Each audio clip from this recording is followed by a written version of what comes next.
주님께서 여러분과 함께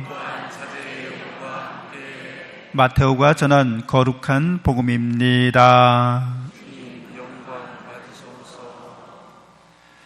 예수님께서는 헤로데 임금 때 유다 베들레헴에서 태어나셨다. 그러자 동방에서 박사들이 예루살렘에 와서 유다인들의 임금으로 태어나신 분이 어디 계십니까? 우리는 동방에서 그분의 별을 보고 그분께 경배하러 왔습니다 하고 말하였다. 이 말을 듣고 헤로데 임금을 비롯하여 온 예루살렘이 깜짝 놀랐다. 헤로데는 백성의 수석사제들과 율법학자들을 모두 모아놓고 메시아가 태어날 곳이 어디인지 물어보았다. 그들이 헤로데에게 말하였다. 유다 베들레헴입니다. 사실 예언자가 이렇게 기록해 놓았습니다. 유다 땅 베들레헴아, 너는 유다의 주요 고을 가운데 결코 가장 작은 고을이 아니다. 너에게서 통치자가 나와 내 백성 이스라엘을 보살피리라. 그때 헤로데는 박사들을 몰래 불러 별이 나타난 시간을 정확히 알아내고서는 그들을 베들레헴으로 보내면서 말하였다. 가서 그 아기에 관하여 잘 알아보시오. 그리고 그 아기를 찾거든 나에게 알려주시오. 나도 가서 경배하겠소. 그들은 임금의 말을 듣고 길을 떠났다. 그러자 동방에서 본 별이 그들을 앞서가다가 아기가 있는 곳 위에 이르러 멈추었다. 그들은 그 별을 보고 더없이 기뻐하였다. 그리고 그 집에 들어가 어머니 마리아와 함께 있는 아기를 보고 땅에 엎드려 경배하였다.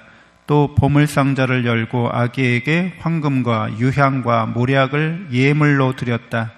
그들은 꿈에 헤로데에게 돌아가지 말라는 지시를 받고 다른 길로 자기 고장에 돌아갔다. 주님의 말씀입니다.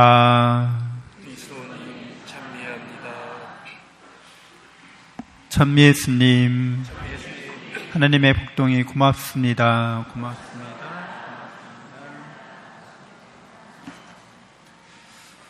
네, 오늘은 본당 복음화를 위한 실천 방향을 함께 나누도록 하겠습니다. 주님의 평화가 임해동 성당 모든 교우와 그 가정에 충만하기를 바랍니다. 네, 주보에 껴있진 않아요. 네, 찾지 않으셔도 됩니다. 올해는 교회가 정한 희년입니다.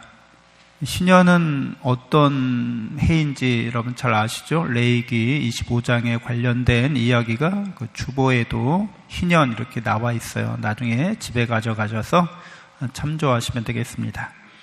프란치스코 교황께서는 직서 희망은 우리를 부끄럽게 하지 않습니다를 통해서 절망적 상황에 놓인 이들에게 교회가 희망의 증거가 되기를 바라십니다. 희년을 통해서 하나님의 무한한 구원의 은총, 자비의 은총이 우리 삶에 풍성하게 내리고 또 열매를 맺도록 해야겠습니다. 희년을 맞이하면서 우리가 희망의 증거자가 되기 위해 먼저 기본적인 신앙생활을 되돌아보아야겠습니다. 주일을 거룩히 지내는 것은 가장 기본적인 신앙생활입니다. 교황 요한 바오로 2세께서 주일은 하나님의 창조 사업과 구원의 신비를 기념하며 교회 공동체가 그리스도의 부활로 초대받은 기쁨을 나누는 날이라고 말씀하고 계십니다. 그렇기에 구원받은 하나님의 자녀들이 영적인 층교와 쉼을 누리는 축복의 날이기도 합니다. 주일은 하나님께서 세상을 창조하고 완성하셔서 쉬는 날이기도 하고 예수님께서 우리를 죄악과 죽음에서 구원하시고자 죽으셨다 부활하신 날, 창조와 구원이 완성된 날을 뜻합니다. 그렇기 때문에 이 날에 우리가 주일에 참여한다고 하는 것은 하느님과 함께 쉬고 하느님과 함께 살아가는 거죠. 영원한 생명의 삶을 살아가는 걸 뜻합니다. 주일은 이렇게 우리의 삶의 미래에 이루어질 일이 지금 이루어지고 있음을 확증하고 보증하는 겁니다. 그러니까 여러분들은 이미 주일 미사에 참여함으로써 내가 온전하게 되었다는 것, 완전한 내가 됐다는 것을 확증받는 날이라는 거죠. 그러니까 우리는 되어가고 있잖아요. 여러분들 지금도 이렇게 되어가고 있는데 어떻게 되어가고 있어요? 잘 되어가고 있어요? 못 되어가고 있어요? 잘 되어간다는 게 무슨 뜻이에요? 여러분이 누구를 닮아간다는 뜻이에요? 하느님을 닮아가고 있는 거죠. 그런데 어느 단계에 있죠, 우리가. 근데 천국에 갔다고 하는 것은 그게 온전해졌다는 걸 뜻합니다. 그러니까 하느님께서 6일 동안 창조하시고 7일째 쉬셨다는 것은 이 창조의 모든 과정을 하느님께서 완성하셨다는 걸 뜻합니다. 그러니까 하느님께서 시간을 창조하신 분이죠. 이런 우주의 공간을 창조하신 분이죠. 시공간을 창조하신 분이에요. 그러니까 이 시공간이 하느님 안에서는 이미 완성되어 있다는 걸 뜻합니다. 우리는 시간 속에서 지금 이렇게 살아가고 있는 거죠. 근데 하느님은 이미 이 시간의 완성, 이 시간의 끝에 계신 거나 마찬가지예요. 그래서 당신이 우리가 하느님과 함께 쉰다는 것은 내가 하느님 안에서 완성된 존재로서 이 주일 미사에 참여한다는 걸 뜻해요. 그 말은 여러분이 이미 천국에 와 있다는 걸 뜻합니다. 천국에서 이미 하느님과 함께 있고 우리는 주일에 이제 이 미사에 2025년 1월 5일 주일 미사에 참여했지만 우리의 몸과 마음은 여기에 있지만 우리의 영은 이미 하느님과 영원한 생명과 행복의 나라에 있다는 것을 이 주일이 우리에게 보증해주고 있다는 뜻을 우리가 신비라고 합니다. 그리고 우리가 구원받은 사람으로서 계속해서 구원의 삶을 살아가는데 이 구원이 완전하게 이루어지는 것, 그래서 더 이상 죄의 세력이 준동하지 않는 그런 하느님의 통치가 완전히 이루어지는 것을 이 주일이 우리에게 확증해 주는 것을 뜻합니다. 그래서 이날은 우리가 하느님의 창조와 구원의 완성을 다 함께 기뻐하는 날입니다. 이미 이루어졌다는 거죠. 이 말이 여러분 좀 이해하기 어려울 수도 있어요. 이게 우리는 시간적으로만 살아서 그래요. 과거, 현재, 미래 이 시간 속에 우리의 몸과 마음이 이렇게 제한되기 때문에 우리가 이 시간을 넘어서 영원히 존재하고 있다는 것을 잘 받아들이기 어려울 수도 있습니다. 하느님은 시간에 매여 있는 분이 아니기 때문에 하느님과 함께 머물고 하느님께서 우리에게 베푸시는 구원의 은총을 받아들인 사람은 내가 이 주일 미사에 참여하면서 이미 하느님 나라에 들어가 있구나. 하느님 나라에서 그래서 하느님과 함께 세상을 바라보고 있구나. 이렇게 하실 수 있는 겁니다.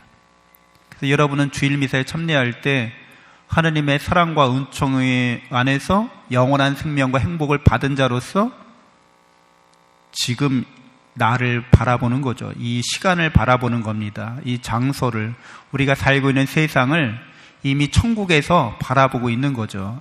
지금 내가 이렇게 살고 있구나. 그래서 내가 어떤 선택, 어떤 결단을 하는지가 이제 중요하다는 거죠.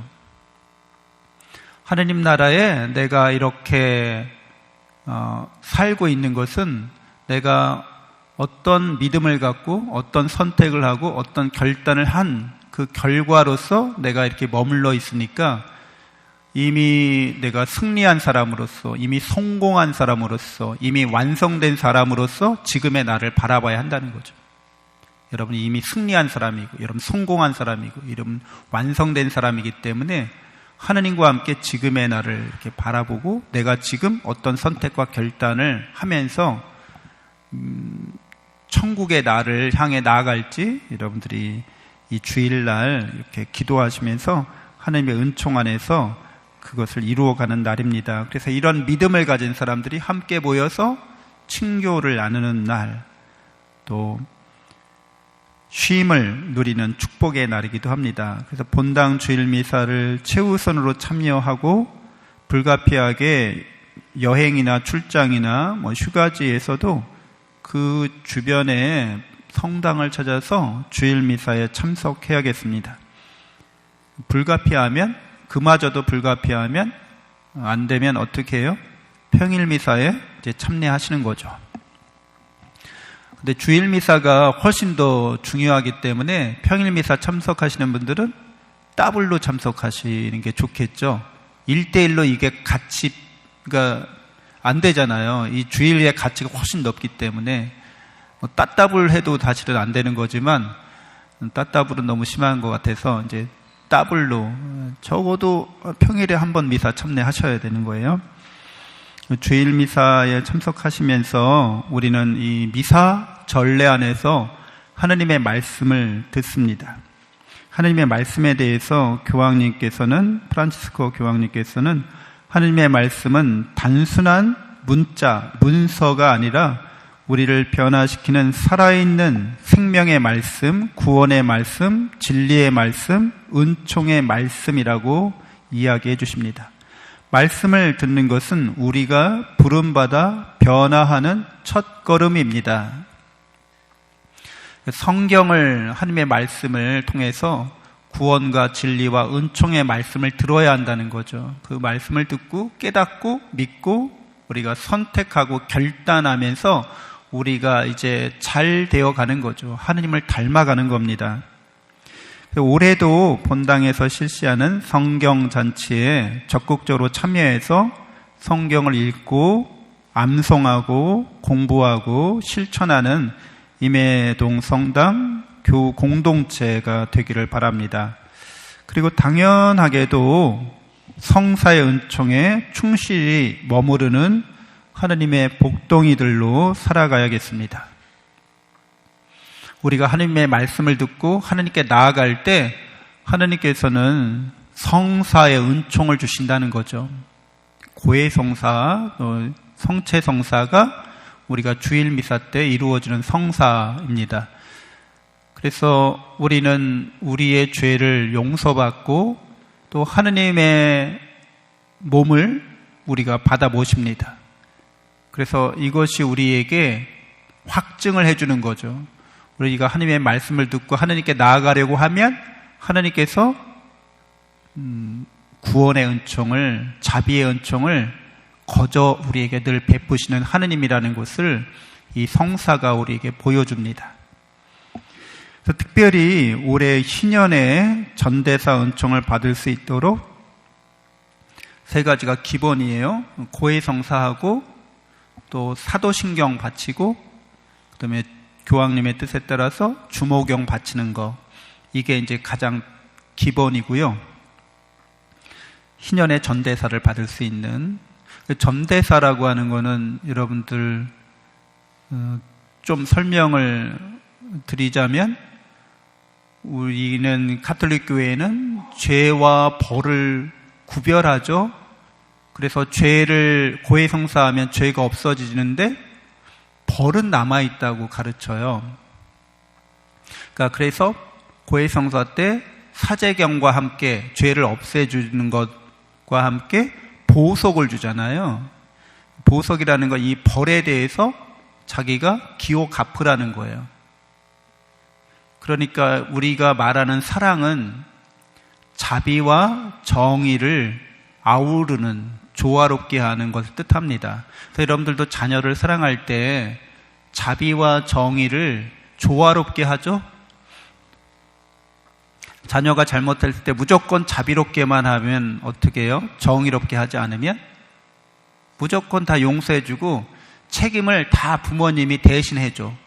그럼 아이가 어떻게 돼요? 자녀가 망나니가 되죠. 개망망나니가 되는 겁니다. 그래서 전혀 정의롭지 않은 사람이 돼요. 자기 무책임한 사람이 돼요. 그렇게 키우는 게 사랑은 아니죠. 그렇다고 너무 정의롭게만 키우면 아이가 기가 죽어요. 아이가 아주 위축됩니다. 그래서 자비와 정의가 조화를 이루어야 하는 거죠. 가톨릭 교회가 고해성사를 통해서 이렇게 죄 용서를 하면서 보석을 주는데, 우리가 보석을 다 할 수 없잖아요. 다 하지 못한 거, 완전하게 하지 못한 것들을 우리는 잠벌이라고 해요. 남아있는 벌이란 뜻이에요. 그래서 그걸 어디에서 우리는 정의롭게 기워 갚는다는 거예요? 연옥에 가서 여러분들이 정화받는 거예요. 근데 전대사는 뭘 뜻하는 거예요? 연옥에서 우리가 받을 그 남아있는 벌을 다 없애주는 걸 뜻합니다. 그래서 희년은 우리에게 전대사의 은총을 베푸는 때라는 거죠. 그래서 이렇게 기본 고해성사와 사도신경, 주님의 기도 성모성 이렇게 바치면 되는데, 그 이외에 또 주교자 성당과 성지를 순례하는 것, 여러 신신미사와 전례에 참여하는 것, 신앙교육과 영성교육, 피정에 참여하는 것을 통해서 이 중에 어떤 거 하나를 하면서 기본을 하면 전대사의 은총을 받을 수 있다는 거죠. 그리고 자비를 실천하는 것, 그래서 자선과 봉사활동을 하는 것, 또 자비의 영적인 활동으로서 구원의 복음을 전하는 것, 선교하는 것, 또 냉담자를 위한 기도와 권면활동을 충실히 실천하는 것, 이런 활동을 통해서도 우리가 전대사의 은총을 받을 수 있습니다. 그래서 전대사의 은총은 하루에 2번까지 받을 수 있고, 2번째 받는 거는 남들을 위해서 이렇게 양도할 수 있습니다. 그래서 2번 다 자기 자신을 위해서 받을 필요는 없다는 거예요. 다 그렇게 욕심사납지는 않으시죠? 다 내 거야, 이건 나 2번 다 받을 거야, 이러진 않으시죠? 한 번은 자기를 위해서 하고, 한 번은 이제 남들을 위해서 할 수 있습니다. 특별히 연옥 영혼들을 위해서 양도할 수 있습니다. 희년의 신앙 여정을 통해서 사랑으로 행동하는 믿음의 임해동성당 교우 공동체가 되기를 희망합니다.